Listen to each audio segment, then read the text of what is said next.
कि आपने डिबेंचर्स को एक एडिशनल सिक्योरिटी के रूप में इशू किया।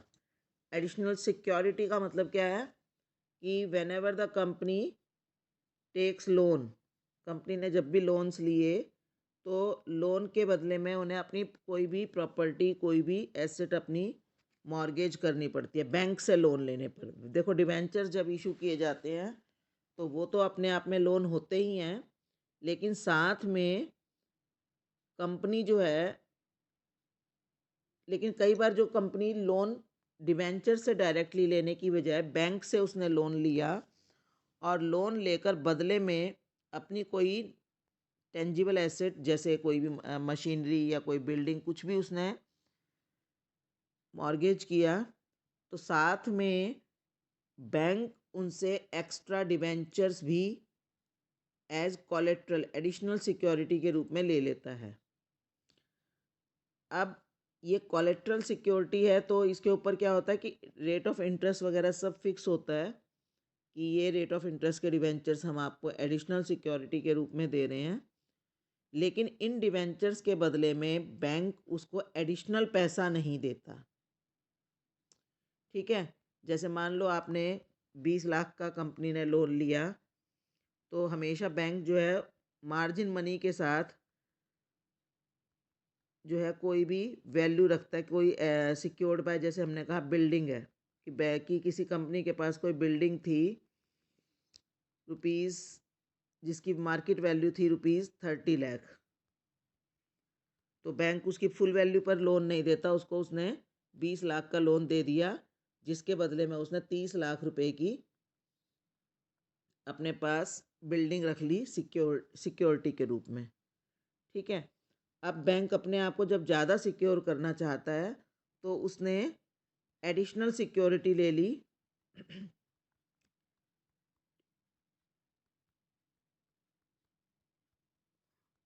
उसने 5 लाख के डिवेंचर्स ले लिए, 12% डिवेंचर्स। अब क्या हुआ कि यहाँ पर कंपनी ने उनको डिवेंचर्स तो इशू कर दिए, लेकिन बैंक से लोन वही मिला सिर्फ 2 लाख का, और जो ये 2 लाख का 20 लाख का सॉरी, जो ये 20 लाख का लोन है ये उसने इस प्रॉपर्टी के बदले में लिया है। अब समय के साथ कंपनी जो है उसको अपने 20 लाख रुपए के लोन चुका देगी, पे ऑफ करेगी अलॉन्ग विद इंटरेस्ट। ठीक है, कि उसको टाइम टू टाइम जो है इंटरेस्ट पे करती रहेगी कंपनी बैंक को, और एज़ पर जो उनकी कंडीशंस होंगी लोन की उसके अकॉर्डिंगली वो उसको उसके पैसे भी रिटर्न कर देगी। अब और साथ में ये डिवेंचर्स के सर्टिफिकेट भी उसको इशू करेगी बैंक से लोन लेते समय, जो कि 12% के डिवेंचर्स होंगे। लेकिन ये जो डिवेंचर्स हैं ये एक्टिवेट नहीं होंगे। एक्टिवेट नहीं होने होने का मतलब क्या है? एक्टिवेट ना होने का मतलब क्या होगा कि ये डिवेंचर केवल कंपनी अपनी तरफ से इसको इशू जरूर करेगी बैंक को, लेकिन इसके ऊपर वो एक्स्ट्रा कोई, ना तो उसके पास कोई पैसा आया इन डिवेंचर्स के बदले में, इन डिवेंचर्स के बदले में कंपनी के पास ना तो कोई पैसा आया और ना ही कंपनी इसके ऊपर कोई इंटरेस्ट देगी। इंटरेस्ट किस पर देगी? इस लोन के ऊपर केवल। लेकिन अगर टाइम पर कंपनी ने लोन नहीं चुकाया तो बैंक क्या करेगा, क्या स्टेप्स लेगा बताओ? कंपनी ने अगर लोन नहीं पे ऑफ किया तो बैंक क्या स्टेप लेगा? बताओ बच्चे, लोन लिया जाता है और हम अपनी कोई एसेट क्यों, अपनी अपनी एसेट क्यों मॉर्गेज करते हैं हम?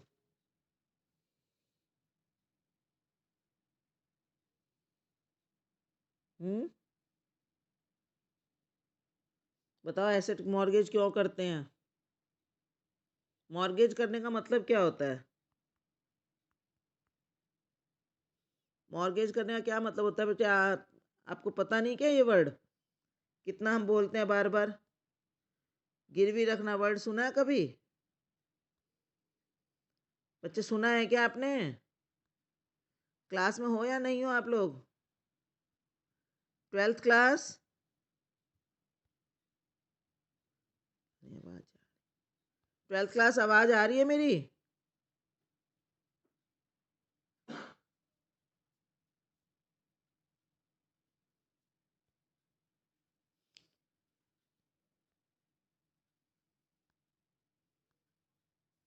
जब हम मॉर्गेज का मतलब होता है गिरवी रखना, गिरवी रखने का मतलब होता है कि जब हमने किसी से लोन लिया है और वो लोन हम अगर पे ऑफ नहीं कर पा रहे, तो जो हमने अपनी एसेट या अपनी प्रॉपर्टी बैंक के पास को दी है, बैंक उस प्रॉपर्टी को सेल ऑफ करके अपना जो भी आउटस्टैंडिंग अमाउंट है वो सेट ऑफ कर लेता है।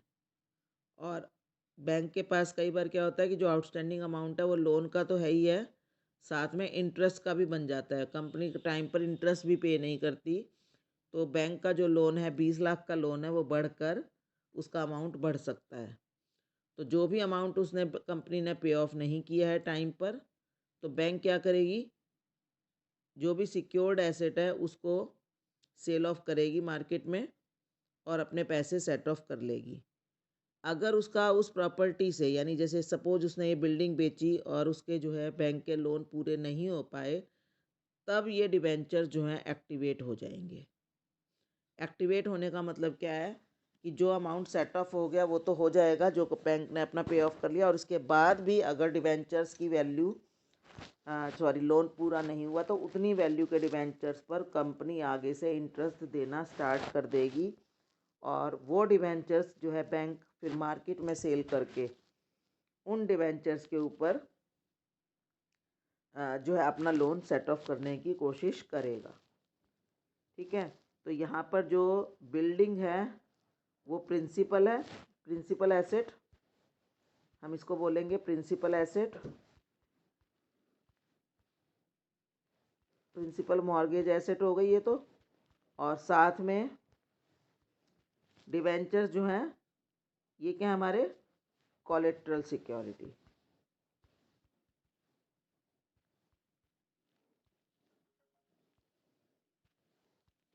ठीक है, अब इसको बुक्स में हम कैसे रिकॉर्ड करते हैं, इसकी जो है आपका ट्रीटमेंट, अकाउंटिंग ट्रीटमेंट इसके दो हैं।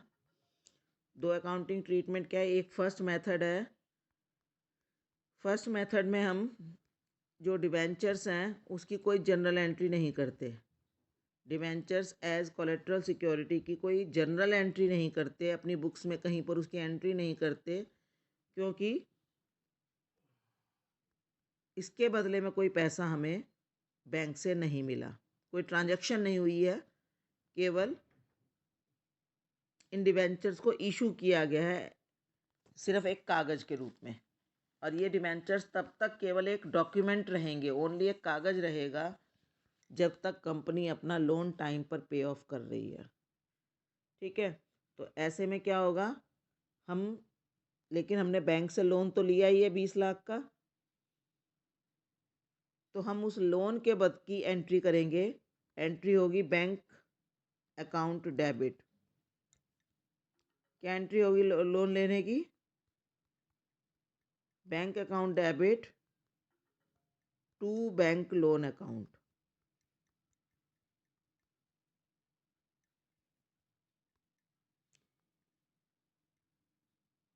ना नहीं हो रहा, लेकिन इस 20 लाख के लोन का लेना देना हो रहा है। तो देखो, ट्रांजैक्शन तो तभी होगी ना जब आपस में कुछ लेना देना हो, मनी ट्रांजैक्शन हो। तो मनी ट्रांजैक्शन यहाँ हुई है केवल 20 लाख रुपए की। ठीक है, स्टार्टिंग में लोन लेते समय मनी ट्रांजैक्शन केवल 20 लाख की हुई है। 30 लाख की बिल्डिंग के केवल कागज़ दिए गए हैं, 5 लाख के लोन के केवल कागज़ दिए गए हैं। तो यहाँ पर ये 30 लाख और 5 लाख का कोई मनी ट्रांजैक्शन नहीं हुई है ना। तो हम केवल जो मनी ट्रांजैक्शन हुई है उसकी एंट्री करेंगे। तो उसकी एंट्री क्या होगी कि कंपनी के पास बैंक में उस लोन के बदले में पैसा आ गया। ये कब की बात हो रही है बेटा, ये एंट्री किस टाइम की जा रही है, bank account debit to bank loan account, ये एंट्री कब की जा रही है, जब कंपनी ने बैंक से लोन लिया।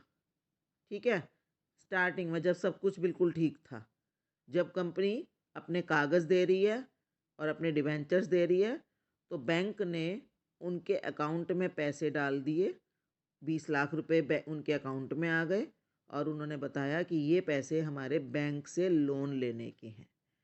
ठीक है, जब सब कुछ ठीक है तो कंपनी के अकाउंट में 20 लाख रुपए ऐड हो गए। ये चीज़ समझ में आ रही है ये क्या हुआ है ये? Yes ma'am. हाँ जी, यहाँ पर तो क्या हुआ, ये एंट्री बिल्कुल ठीक चल रहा था और जो है उन्होंने जब कंपनी से लोन मांगा था तब सब कुछ जब सेटलमेंट हो गई, टर्म्स एंड कंडीशंस पर साइन हो गए, बैंक ने एग्री कर लिया तो बैंक ने लोन दे दिया। अब क्या होगा, जब कंपनी की बैलेंस शीट बनेगी तो ये बैलेंस शीट में कैसे होगा, बताओ कैसे दिखाई देगा बैंक में कंपनी की बैलेंस शीट में? बताओ, आपने बैलेंस शीट तो कर ही रखी है ना? बताओ कंपनी की balance sheet. Ma'am liability side. Liability side ये हमारा long term loans and advances में आएगा। करते हैं ना हम long term loans and advances non current liabilities में, है ना, क्योंकि बैंक इन्होंने। Yes ma'am. और ये पैसा, ये वाला अमाउंट ये कहाँ जाएगा? ये हमारी एसेट्स में जाएगा, बैंक अकाउंट के अंदर अपने आप ही ऐड हो जाएगा, करंट एसेट्स का पार्ट बन गया ना ये तो हमारा। तो हम ये कहेंगे भी हमारी करंट एसेट्स बढ़ गई 20 लाख रुपए से, और उस एसेट्स में बढ़ने का कारण क्या है कि हमने बैंक से लोन लिया है ना। यही बैलेंस शीट तो यही शो करती है ना कि हमारे पास ये एसेट्स कहाँ से आई 20 लाख रुपए की, कि हमने बैंक से लोन लिया है।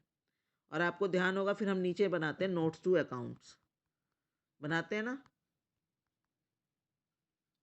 याद है, भूल गए? Yes ma'am. हाँ, नोट्स टू अकाउंट्स बनाते हैं तो नीचे हम जब नोट्स टू अकाउंट्स बनाएंगे तो वहाँ पर हम अपना लिखेंगे नॉन करंट लायबिलिटीज़ की डिटेल देते हैं वहाँ पर। ठीक है, जब नॉन करंट लायबिलिटीज़ की डिटेल देंगे वहाँ पर हम लिखेंगे कि वहाँ पर हम डिटेल में यहाँ लिखेंगे बैंक लोन रुपीज़, वहाँ पर हमें पूरे फैक्ट्स बताने हैं कि बैंक लोन हमने लिया हुआ है 20 लाख का, और फिर उसको ब्रैकेट में लिखेंगे secured by mortgage of building worth rupees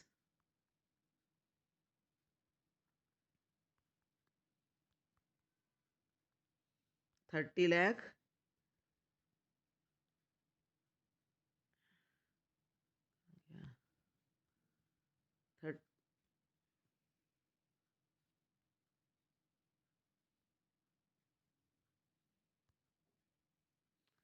and bye issuing, यहाँ पर हमें सिर्फ फैक्ट देना है, डिवेंचर्स एज कोलेट्रल सिक्योरिटी, बस ये इसका अकाउंटिंग ट्रीटमेंट है। ठीक है, मतलब और कोई ट्रांजेक्शन नहीं होगी। अब अगर मान लो ये एंट्री किस टाइम पर की जा रही है, ये सारा जो ट्रीटमेंट है किस टाइम पर हो रहा है, जब हमने लोन लिया है। ठीक है, और जब तक लोन चल रहा है तब तक ये वाली एंट्री हर साल कंपनी की बुक्स में हमेशा आती रहेगी। ठीक है, अगर ये लोन टाइम पर पे ऑफ हो गया, बैंक को कोई मतलब कंपनी ने अच्छे से अर्निंग की और उन्होंने लोन पे ऑफ कर दिया, तब पे ऑफ करते समय वो एंट्री कर देंगे bank loan account debit to bank account, वो एंट्री उल्टी हो गई, और बस इसके बाद ये बैलेंस शीट में ये चीज़ आनी बंद हो जाएगी। लेकिन अगर उन्होंने टाइम पर पेमेंट नहीं की तब फिर हम इन डिवेंचर्स को के ऊपर इंटरेस्ट पे ऑफ करने की एंट्री कर लेंगे। ठीक है, तो चलिए अब मैं ये क्लास ओवर कर रही हूँ, इसका सेकंड मेथड हम नेक्स्ट क्लास में करेंगे। चलिए।